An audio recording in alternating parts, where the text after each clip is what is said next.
All right, well, this has been a crazy week in radio, but of course, look, I'm here covering it all. It's been a tough few days, and I've seen a lot of people who have been affected by this as well. Not only just people as listeners, but of course, people behind the scenes.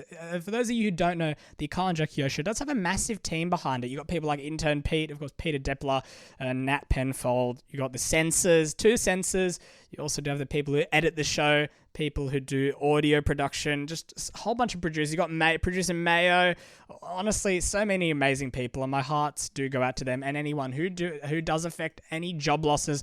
Of course, Brooklyn is staying around, and I'm really, really happy about that. But I've heard a few people wanting to know my opinion on this. And look, I'm prepared to say that I think it is the best decision for ARN to keep Kyle.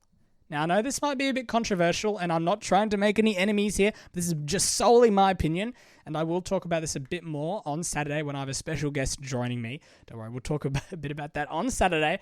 But look, looking at all the articles today, and of course, one of my good friends, Wade Kingsley, he was on Channel 9, I believe it was today, and he was chatting about, look, it's far from over, and there's a lot missing, but I think what's really going on is that Kyle will return to KIIS and do the show solo. Look, I'm not an expert in the radio industry, but I've been covering the radio industry for about a year now as a so-called radio journalist, and I'm a radio nerd as well, and I've done a bit of work on the Carl and Jackie O show. I've done my work experience. I've got to meet a lot of people, and I'm still in contact with a few people. But from what I can sort of get my head around, it's that I believe Carl will stay on a reduced salary. Now, I haven't heard anything from anyone at ARN. This is just solely my opinion.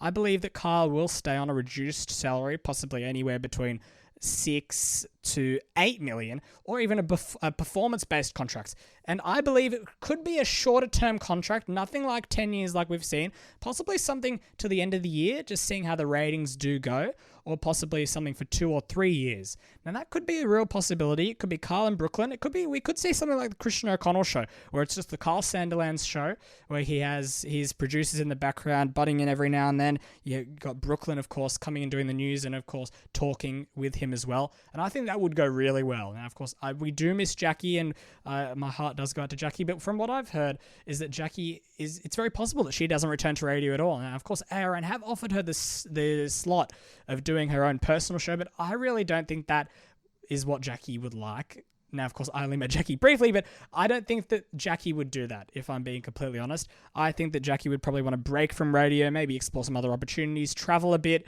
Now, that's just my speculation, but I think it'd be very unlikely to see Jackie do her own show, possibly from 6 to 7 p.m. when the Hour of Power usually airs, or even on the weekends. I think it's very possible that she could do a podcast with ARN, but I don't think that a radio show would happen with just Jackie O. I think that it's very likely that Kyle will stay on. Of course, they got a massive team of producers, and they're heavily invested in the Carl and Jackie O show. And from what I've heard and from what I believe, you do need a big name in Sydney, especially if it's breakfast. Drive is, of course, national, and you got nighttime shows and stuff that's mostly networked, but breakfast is live and local. And for Sydney, you need a big name for breakfast. Now, of course, that's just my opinion. If you have any objections, email me inbox.bizaudio@gmail.com. Follow us on Facebook and Instagram. But of course, I'll be back on the weekend with a special guest joining me on Saturday for his expert opinion.